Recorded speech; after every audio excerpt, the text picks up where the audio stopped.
জঙ্গলের মধ্যে একজন লোককে বিশাল বড় এক বাঘ পেছন থেকে তাড়া করলো। তখন সেই লোকটি প্রাণে বাঁচার জন্য তার সামনে থাকা একটা কূপের রশি ধরে কূপের মধ্যে ঝাঁপ দিল। লোকটি যখনই নিচের দিকে তাকালো, দেখতে পেল কূপের নিচে বিশাল বড় এক অজগর সাপ হা করে আছে তাকে খাওয়ার জন্য। এমন সময় সাদা রঙের একটা ইঁদুর আর কালো রঙের একটা ইঁদুর কূপের সেই রশিটাকে কুটকুট করে আস্তে আস্তে কেটে দিচ্ছে। যেই রশিটা ধরে সেই লোকটি ঝুলে আছে, হঠাৎ করে সেই লোকটি দেখতে পেল কূপের মধ্যে মধুর চাক। লোকটি তার হাতের আঙ্গুল দিয়ে সামান্য একটু মধু এনে তার জিহ্বার মধ্যে দিল।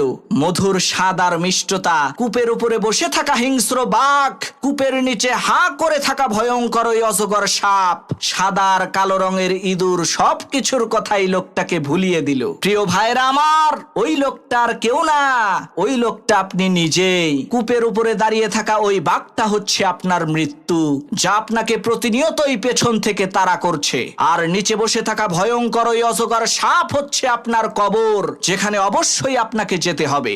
আর যেই রশিটা ধরে ঝুলে আছেন, সেই রশিটা হচ্ছে আপনার হায়াত। সাদা রঙের আর কালো রঙের যেই দুইটা ইঁদুর কুটকুট করে আপনার হায়াতের রশিকে কেটে দিচ্ছে, সেই দুইটা ইঁদুর হলো দিন আর রাত। আর এত বিপদে থাকার পরেও আপনি যেই মধুটুকু খাচ্ছেন, সেটা হচ্ছে দুনিয়া। এই মুহূর্তে